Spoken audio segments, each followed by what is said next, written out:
On my mind today, I have found myself being used by my computer.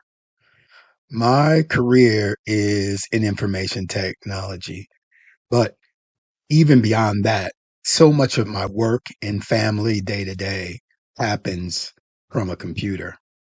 And I know how easily hours can disappear when I'm focused, but I'm learning something unsettling about myself.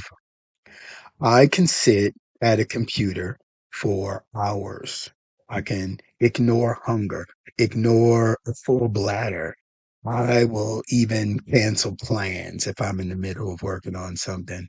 And I'll become so locked into work, uh, locked into a screen that when I finally walk away, I feel disconnected from the real world. Now, I'm a seasoned adult working in real life.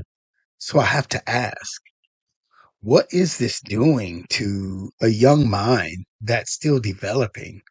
And how much worse is it when the screen isn't being used for work, but simply to escape? I'm not speaking down to young people. That's why I started with my own surrender point. We're living in a time when people are lonely enough to ask machines to tell them who they are, what to feel, who to love, and whether life's worth living. That alone should stop every one of us. This is urgent, not just a general thought. I read a recent national study that found nearly 1 in 5 Americans ages 12 to 21 have used AI chatbots for mental health advice, and most didn't tell a parent or a trusted person that they were doing that. That should concern us.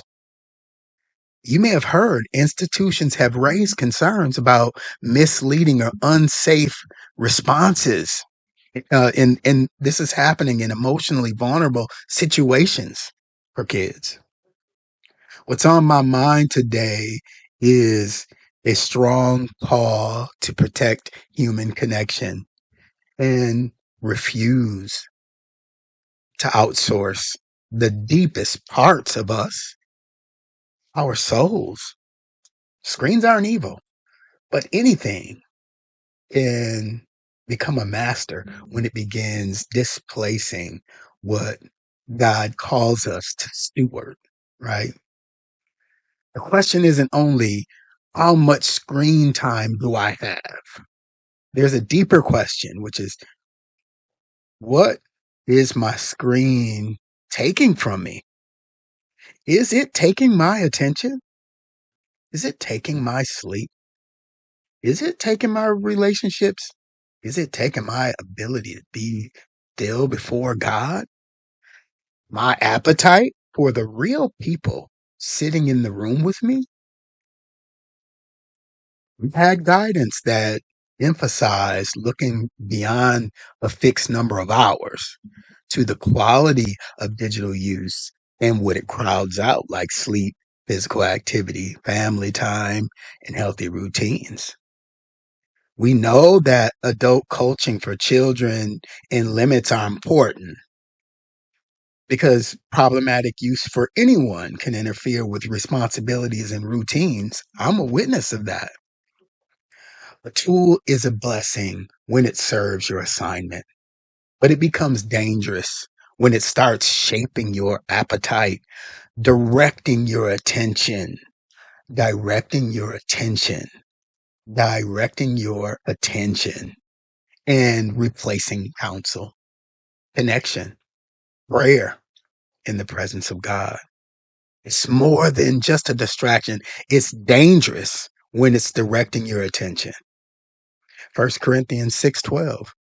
I will not be dominated by anything. Psalm 46:10. Be still and know that I am God. The point isn't to shame anyone for using technology. Of course not. Don't just focus in and call me anti technology. and miss the truth here. That's silly. The point is to ask whether the technology has quietly become the thing you can't put down. Technology, AI, can be a tool, but it can't carry your grief or know your heart. It can't speak from a place of true wisdom. It cannot replace the real people God has around you. When we learned smoking harmed people, we removed it from shared spaces. When lead paint or asbestos were exposed as dangerous, we contained them and took them out. We use seat belts. We use child-proof caps. We lock doors and we use passwords. You get the picture. But why have we removed, taken out, buckled up, and locked things? Because what is valuable deserves protection. When you recognize something is closing in on you, your home, your mind, or your children, you stop calling it normal. You build protection. What do you do when you realize something is closing you in? You stop negotiating with it. You name it for what it is. You put it back in its proper place. You put it back in its proper place. You build boundaries because you're responsible for what God put in your care. The new normal isn't the right normal. Just because something becomes common doesn't mean it's harmless. Newsflash, it isn't harmless. Just because everybody has access doesn't mean everybody should have unlimited access. Scripture says, I will not be brought under the power of any. That's the issue. The question isn't whether a screen is useful. The question is whether it's overused. Delete every app, quit your work, throw away your phone. Well, we can't do that. But I'm saying we need to be honest. If something can keep us from eating, sleeping, praying, showing up, listening, or being present with the people we love, it is asking for more of us than it deserves. It's time to put the tool back in its place. His spirit is in me. It's not in my phone. I will intentionally step outside.